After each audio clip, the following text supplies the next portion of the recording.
Credit score എങ്ങനെ improve ചെയ്യാം, എങ്ങനെ മാനേജ് ചെയ്യാം എന്നതിനെ കുറിച്ചാണ് ഇന്നത്തെ വീഡിയോ ചർച്ച ചെയ്യുന്നത്. ക്രെഡിറ്റ് സ്കോർ നിങ്ങളുടെ ക്രെഡിറ്റ് ഫയലിന്റെ റിഫ്ലക്ഷൻ ആണ്. ബോറോ ചെയ്യാനും റീപേ ചെയ്യാനും നിങ്ങൾ എത്രമാത്രം റിലയബിൾ ആണ് എന്നതിന്റെ ഇൻഡിക്കേഷൻ ലെൻഡേഴ്സിന് നൽകുന്ന ഒരു ബേസിക് സ്കോറിംഗ് സിസ്റ്റമാണിത്. ഒരു 3 ഡിജിറ്റ് ന്യൂമറിക്കൽ വാല്യൂവിൽ റിഫ്ലക്ട് ചെയ്യുന്ന നിങ്ങളുടെ credit score usually 0 to 999 range ചെയ്യുന്നത് പ്രധാനമായും പുവർ, ഫെയർ, ഗുഡ്, എക്സലന്റ് എന്ന നിലയ്ക്കാണ്. നിങ്ങളുടെ ക്രെഡിറ്റ് ഫയലിൽ യൂഷ്വലി നിങ്ങളുടെ 6 വർഷത്തെ ഹിസ്റ്ററി ഉണ്ടാവും. യുകെയിൽ പ്രധാനമായും 3 ഏജൻസികളാണ് നിങ്ങളുടെ ക്രെഡിറ്റ് ഫയൽ ഹോൾഡ് ചെയ്യുന്നത്: എക്സ്പീരിയൻ, ഇക്വിഫാക്സ്, ട്രാൻസ്യൂണിയൻ. ഈ 3 ക്രെഡിറ്റ് റെഫറൻസിംഗ് ഏജൻസീസും നിങ്ങളുടെ ഫയൽ അസസ് ചെയ്യുന്നത് ഡിഫറെന്റ് മെത്തേഡിലാണ്, ഡിഫറെന്റ് സ്കെയിലാണ്. അതുകൊണ്ടാണ് നിങ്ങളുടെ സ്കോർ ഈ 3 ക്രെഡിറ്റ് റെഫറൻസിംഗ് ഏജൻസികളിലും ഡിഫറെന്റ് ആവുന്നത്. എല്ലാ ലെൻഡേഴ്സും ഒരേ ക്രെഡിറ്റ് റെഫറൻസിംഗ് ഏജൻസി അല്ല യൂസ് ചെയ്യുന്നത് എന്നതുകൊണ്ടാണ് നിങ്ങളുടെ മോർഗേജ് ആപ്ലിക്കേഷനോ പേഴ്സണൽ ലോൺ ആപ്ലിക്കേഷനോ ഒരു ലെൻഡർ റിജക്ട് ചെയ്യുമ്പോൾ മറ്റൊരു ലെൻഡർ അത് ആക്സെപ്റ്റ് ചെയ്യുന്നത്. ഏത് സ്കോറാണ് ഒരു സക്സസ്ഫുൾ മോർഗേജ് ആപ്ലിക്കേഷന് വേണ്ടത്? ഒരു മോസ്റ്റ് കോമൺ ക്വസ്റ്റ്യൻ ആണിത്. അതിന്റെ ഉത്തരം, നിങ്ങൾ ഒരു ഗുഡ് സ്കോറിലാണുള്ളതെങ്കിൽ മിക്കവാറും എല്ലാ ലെൻഡേഴ്സും തന്നെ നിങ്ങളുടെ ആപ്ലിക്കേഷൻ ആക്സെപ്റ്റ് ചെയ്യും എന്നതാണ്.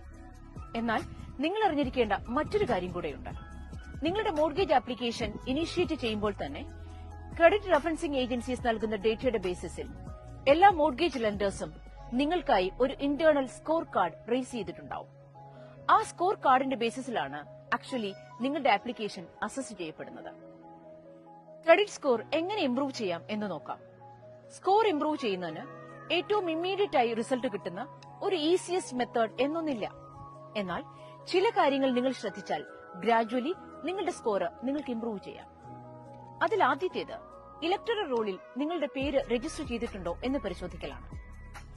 ഇലക്ടറൽ റോളിൽ നിങ്ങളുടെ പേര് രജിസ്റ്റർ ചെയ്യുന്നതിലൂടെ നിങ്ങളുടെ കറന്റ് അഡ്രസിന്റെ വെരിഫിക്കേഷനും നിങ്ങളുടെ ഐഡന്റിറ്റിയും ഈസിയായി വെരിഫൈ ചെയ്യാനും മാനേജ് ചെയ്യാനും സാധിക്കുന്നതാണ്.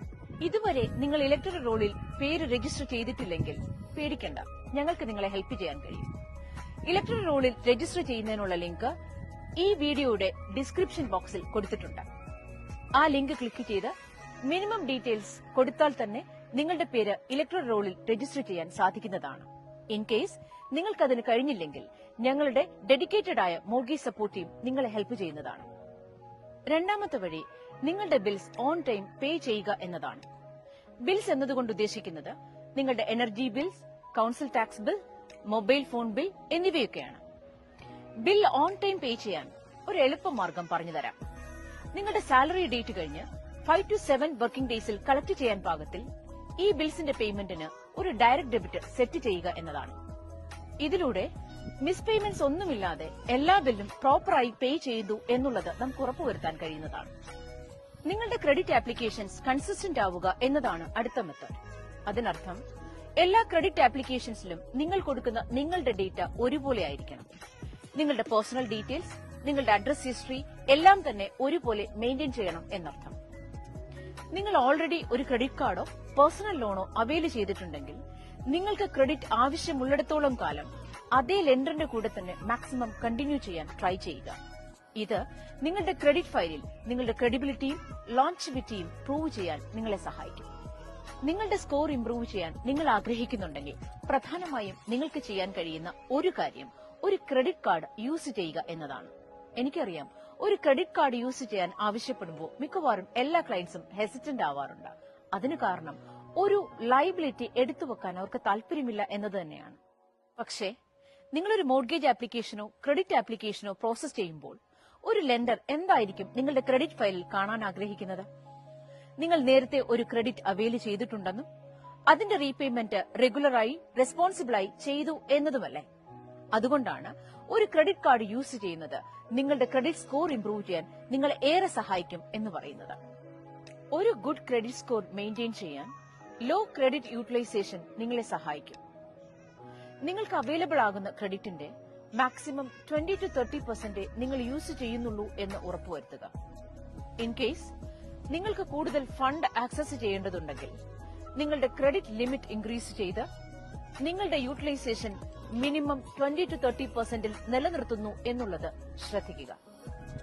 ഫൈനലി ആൻഡ് മോസ്റ്റ് ഇമ്പോർട്ടന്റ്ലി, ഒരു പെർട്ടിക്കുലർ ടൈം ഫ്രെയിമിൽ നിങ്ങൾ കൊടുക്കുന്ന ക്രെഡിറ്റ് ആപ്ലിക്കേഷൻസിന്റെ നമ്പർ ലിമിറ്റ് ചെയ്യാൻ പ്രത്യേകം ശ്രദ്ധിക്കുക.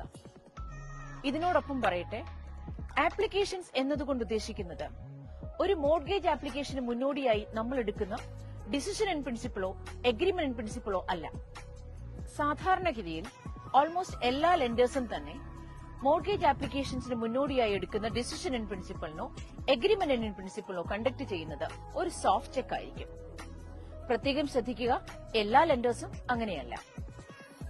ക്രെഡിറ്റ് ആപ്ലിക്കേഷൻ എന്നതുകൊണ്ട് ഉദ്ദേശിക്കുന്നത് ഒരേ സമയത്ത് തന്നെ ധാരാളം ക്രെഡിറ്റ് കാർഡ്സിന് ആപ്ലിക്കേഷൻസ് കൊടുക്കുക, പേഴ്സണൽ ലോൺ, കാർ ഫൈനാൻസ് എന്നിവയ്ക്കൊക്കെ ആപ്ലിക്കേഷൻ തയ്യാറാക്കുക എന്നത് തന്നെയാണ്. ഒരു മോർഗേജ് ആപ്ലിക്കേഷൻ പ്രിപ്പയർ ചെയ്യുമ്പോൾ നിങ്ങൾ ഇത്തരത്തിൽ നടത്തിയ ക്രെഡിറ്റ് ആപ്ലിക്കേഷൻസിന്റെ ഹിസ്റ്ററി നിങ്ങളുടെ ക്രെഡിറ്റ് ഫയലിലുണ്ടാവും. അത് ലെൻഡേഴ്സിനും അവൈലബിൾ ആയിരിക്കും. സ്വാഭാവികമായും നിങ്ങൾ ധാരാളം ബോറോ ചെയ്യാനുള്ള ടെൻഡൻസി കാണിക്കുന്നവരാണ് എന്നൊരു അസംഷനിലേക്ക് ലെൻഡേഴ്സ് ഈസിലി എത്തിച്ചേരും. അത് ഒഴിവാക്കാനാണ് നിങ്ങളുടെ ക്രെഡിറ്റ് ആപ്ലിക്കേഷൻസ് സ്പേസ് ഔട്ട് ചെയ്യണം എന്ന് പറയുന്നത്.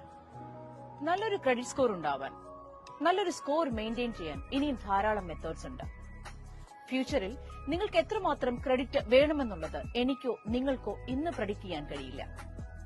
എന്നാൽ അത് നിങ്ങൾക്ക് ആവശ്യമുള്ളപ്പോൾ ലെൻഡേഴ്സ് അക്സെപ്റ്റ് ചെയ്യുന്ന തലത്തിൽ ഒരു ക്രെഡിറ്റ് സ്കോറും ക്രെഡിറ്റ് ഫയലും നിങ്ങൾക്കുണ്ടായിരിക്കേണ്ടത് അനിവാര്യമാണ്. നിങ്ങളുടെ പേഴ്സണൽ ഫൈനാൻസ് റെസ്പോൺസിബിളി മാനേജ് ചെയ്യുക, മിസ് പേയ്മെന്റ്സ് ഒഴിവാക്കുക, ഡീഫോൾട്ടും CCJസും വരാതിരിക്കാൻ ശ്രദ്ധിക്കുക. അങ്ങനെ ധാരാളം കാര്യങ്ങൾ ഇനിയും നിങ്ങൾ ശ്രദ്ധിക്കേണ്ടതുണ്ട്. ഇനി നിങ്ങളുടെ സ്കോർ പുവറോ ഫെയറോ ആണെങ്കിൽ പോലും നിങ്ങൾ ഒരു പ്രോപ്പർട്ടി വാങ്ങാൻ ആഗ്രഹിക്കുന്നുണ്ടെങ്കിൽ ഞങ്ങൾക്ക് നിങ്ങളെ ഹെൽപ്പ് ചെയ്യാൻ കഴിയും.